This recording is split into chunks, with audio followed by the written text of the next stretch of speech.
Steve Andreas, Six Blind Elephants, page 164. Most of us usually think of our minds being located in the brain, right?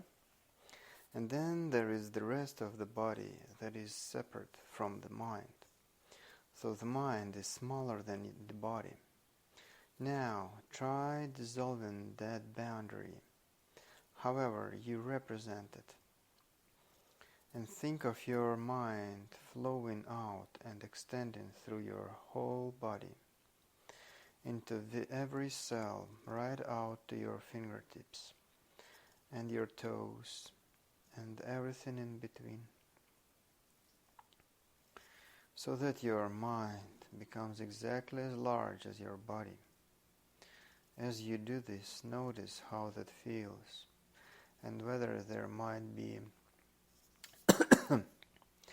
some soft sound that accompanies this.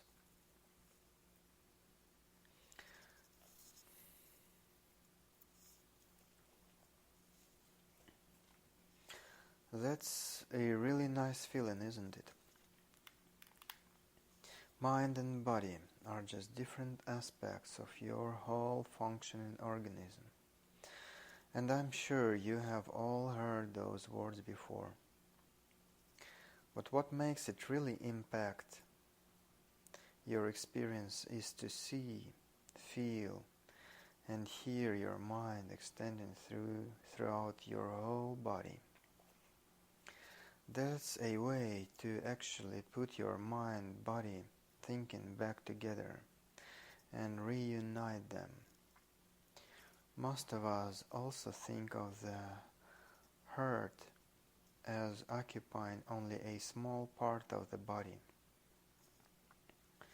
But you can also extend your heart out of your fingertips in the same way to experience your heart, mind, body. If you reach out and touch someone, you can feel yourself touching them with your heart and mind as well as your body. Take a few minutes to experience what it is like, and include at least one example of a difficult or stressful situation in your experimenting.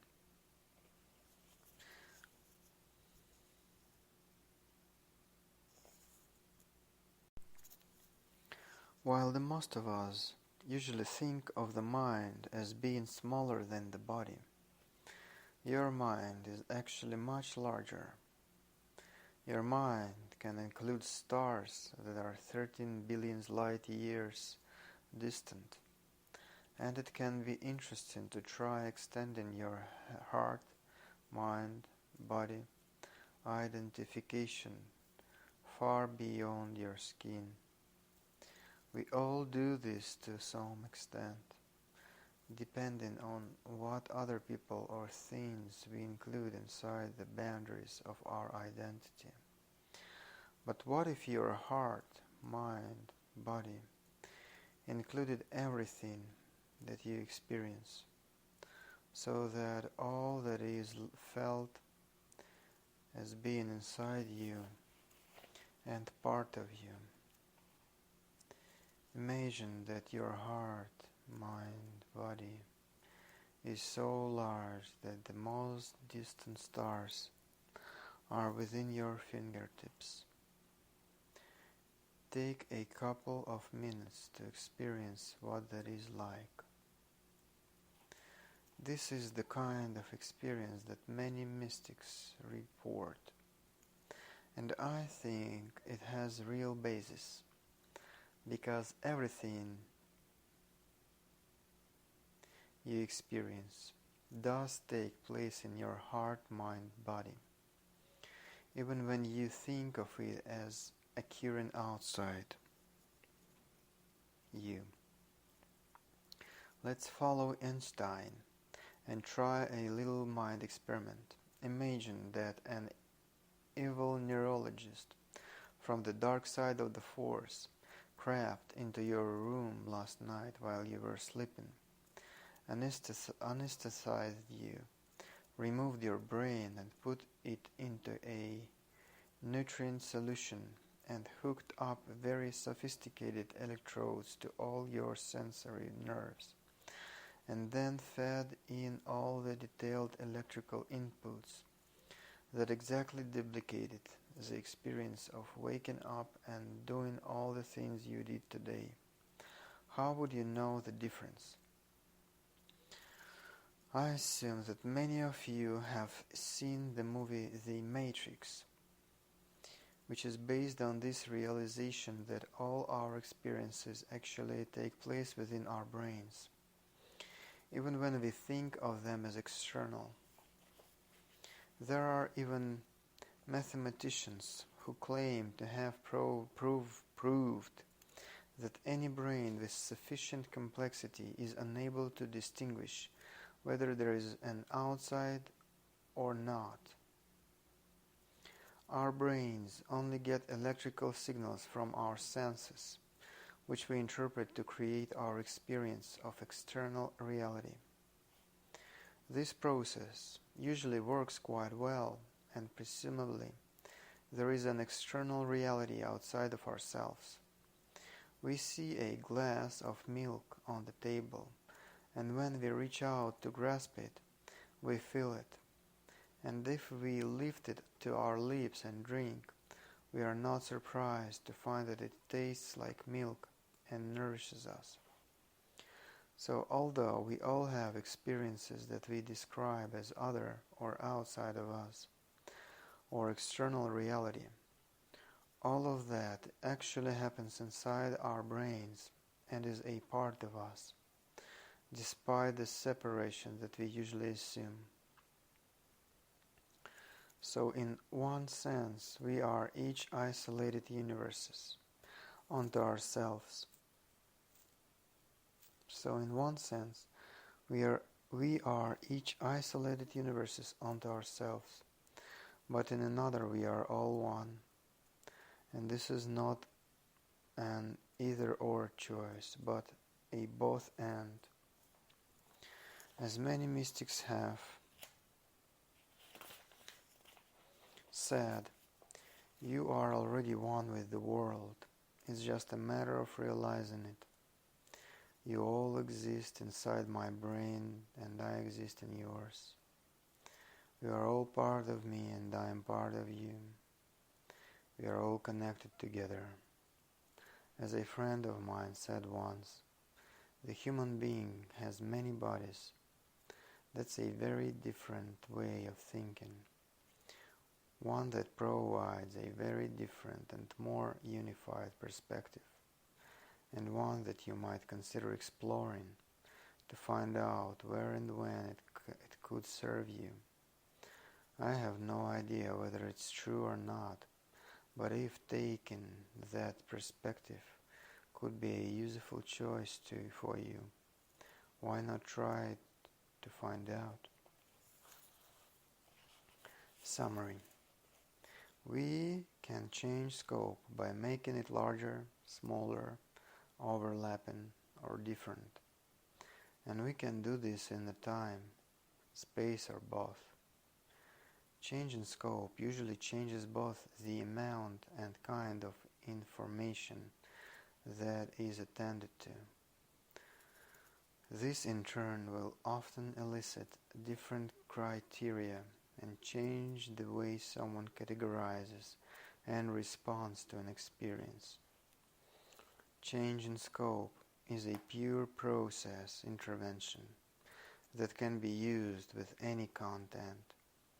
It fully respects your experience, values, criteria, etc., completely free of any imposition of someone else's values or experience, because any change in categorization arises entirely out of who you are. Often it will be useful to make a scope larger to include more information, and then this can be done in different ways. Expanding the scope of time to include prior causes and later consequences are widely useful to extend the scope of time, and often space as well. Changing the structure of someone's timeline is another way to accomplish this. Extending present misery into the distant future is an unwarranted prediction, a misuse of a larger scope. Doing the same with present happiness may feel better, but it can be invitation to future disappointment. At other times, it will be more useful to reduce scope in order to concentrate attention and exclude distractions that would interfere with a task. Shifting attention to an overlapping scope is a greater change. Attending to behaviors, thoughts, or feelings that have been ignored is a common example. Taking different perceptual positions, observer and other, as well as self, is another useful way to go to an overlapping scope. Each position offers a different viewpoint on a problem situation that is often useful in understanding it and resolving it.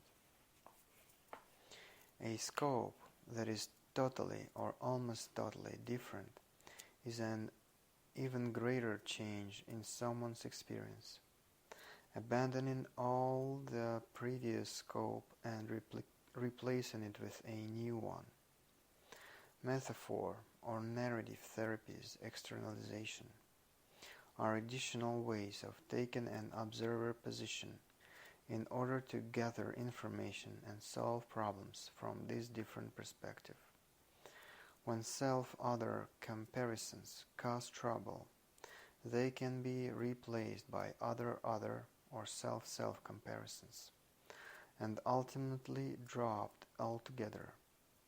Experimenting with changing the scope of the mind and body is one way to heal the mind-body split and taste the experience of mystics.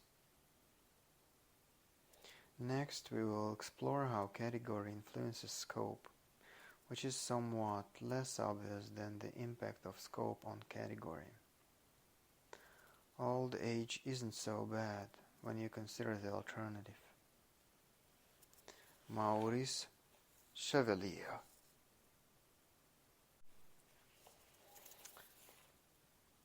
Page 170, Chapter 8. How category influences scope. Bundling frames. Change enough of the little pictures, and you change the big picture.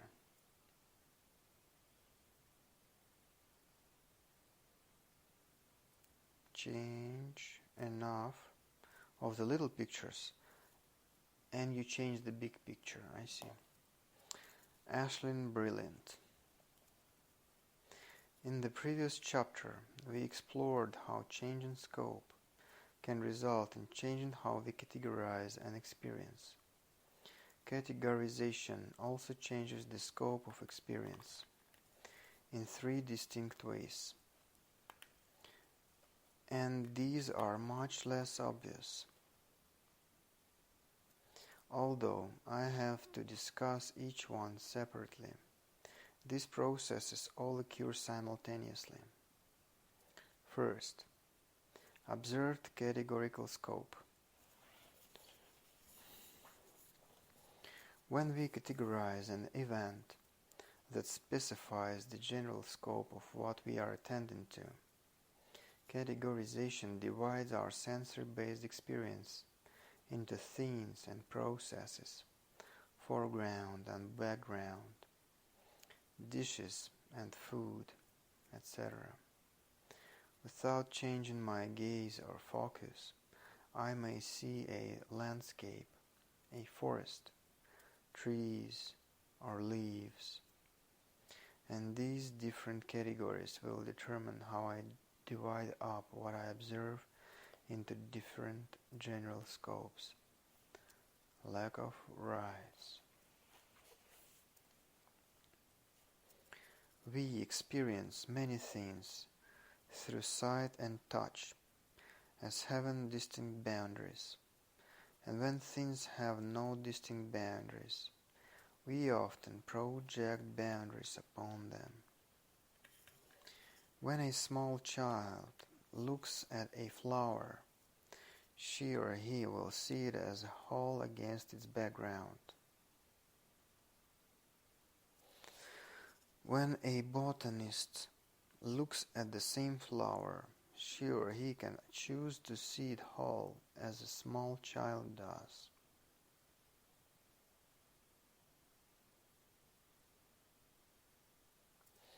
Or he or she can see many smaller divisions that are designated by the more specific categories he or she has learned: petals, stamens, anthers, bracts, sepals, etc. Which of these will a certain scope, which is determined by the criteria for the category. When an expert in any field uses words that make finer distinctions, they can perceive smaller divisions of experience, smaller scopes. When you categorize an experience as a kiss that specifies the general scope of attention, the lips, perhaps also including the tongue and teeth, that categorization ignores the larger scope of what you and the other person are doing or not doing with your hands, feet, eyes, and other parts of your body. If instead I were to categorize the same event as a gesture of affection, collision, or making love, that would direct my attention to a somewhat different scope of experience in both space and time. A collision usually takes a shorter period of time than a kiss, and making love somewhat longer. A collision might involve only the surface of the lips, a smaller scope of the space than a kiss, and make love takes place in a larger scope of space. I have decided to call this observed categorical scope because it is the scope of what we observe that results from how we categorize. This is different from the overall perceptual scopes of time and space that we explored in Chapter 1. Second, deduced categorical scope. Usually we assign an experience to a category based on only a few observed criteria, and then deduce all its other characteristics based on the other criteria for its membership in the category, without actually observing them.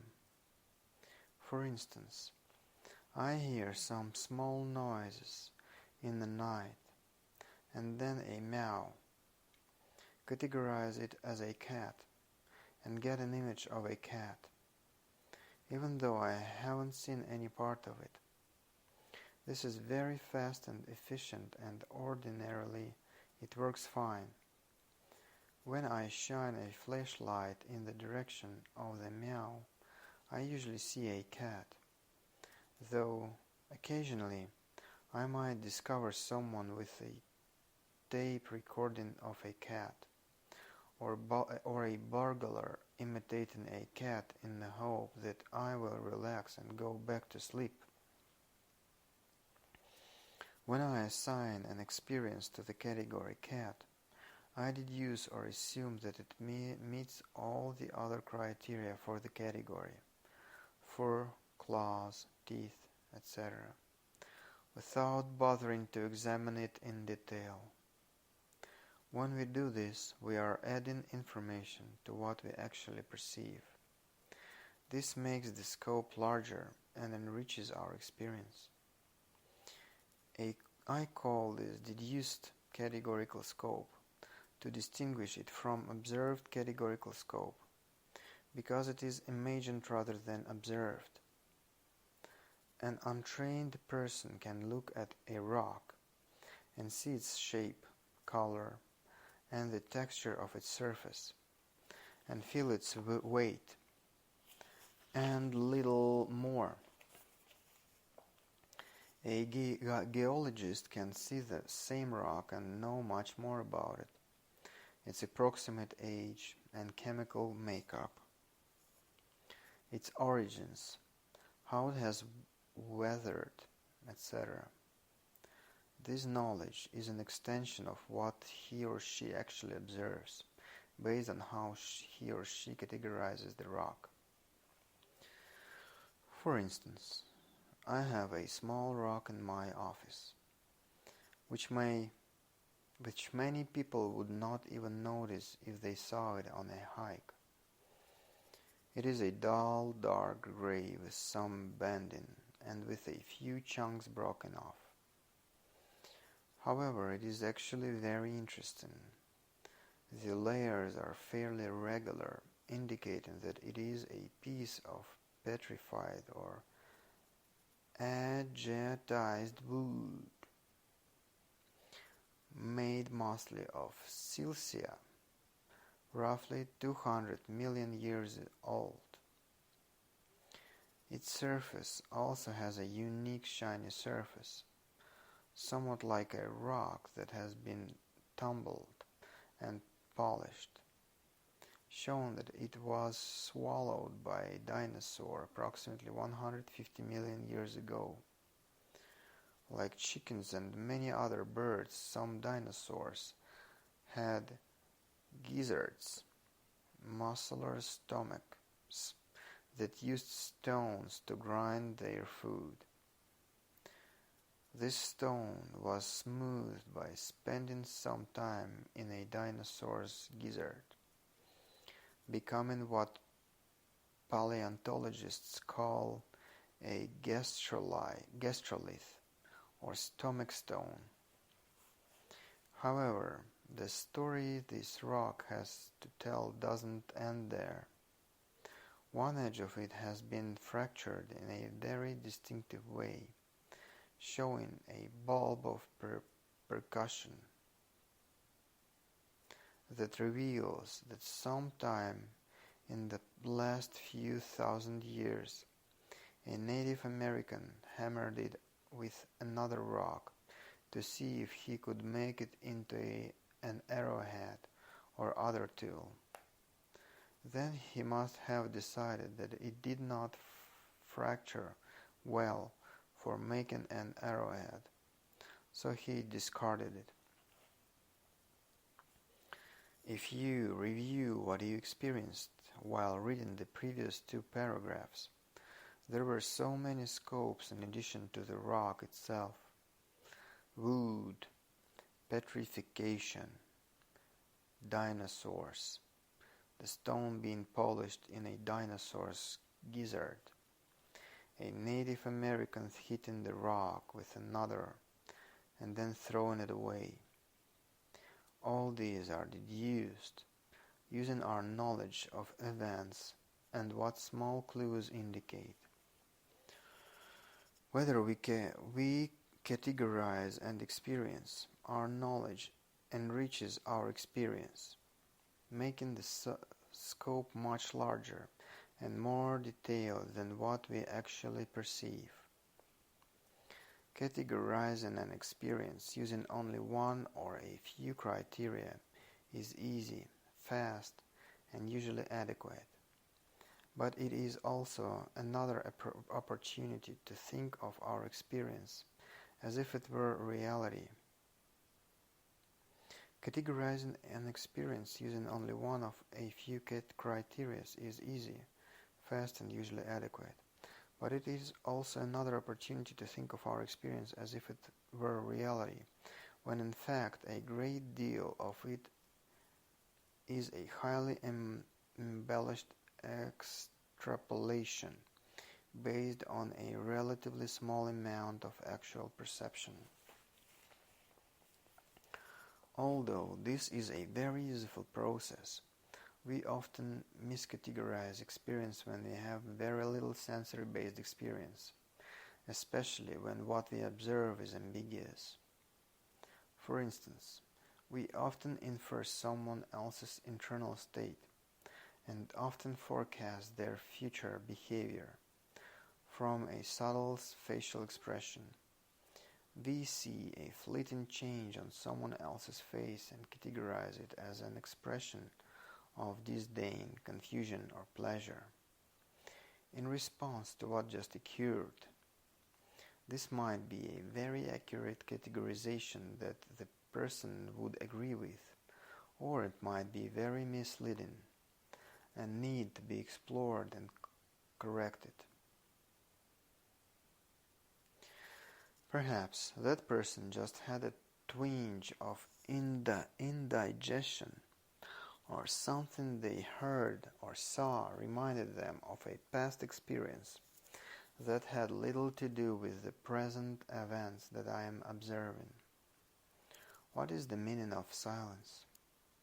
The only information you have is that there is no information where you expected to have some. Since you have no information, your mind is completely at liberty to categorize it in a very wide variety of ways.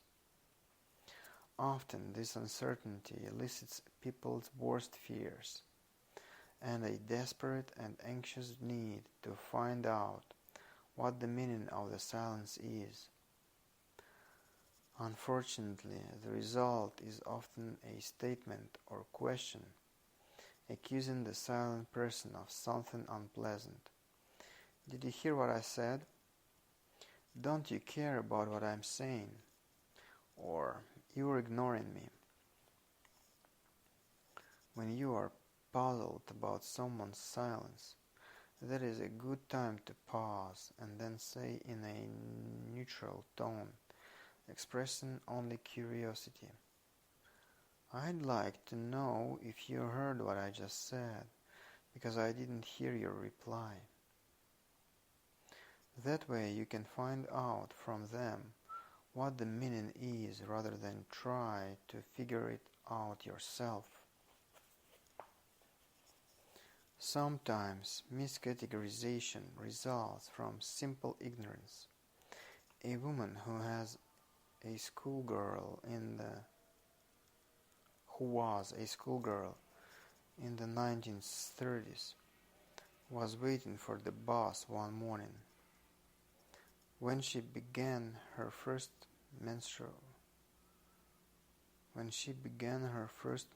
period, since no one had told her about this. Sometimes miscategorization results from simple ignorance. A woman who was a schoolgirl in the 1930s was waiting for the bus one morning when she began her first menstrual period. Since no one had told her about this, she thought she was bleeding to death and was terrified. Some people think of any little twinge of pain as a sign of some dread disease, using their limited medical knowledge to deduce a scope that is very different from what a doctor would conclude. Deduced categorical scope is also a major factor in all kinds of prejudice and many other problems and misunderstandings. Someone sees a dark skin, a beard, or a large diamond ring, categorizes the person, and then adds in all their assumptions about that category of human being.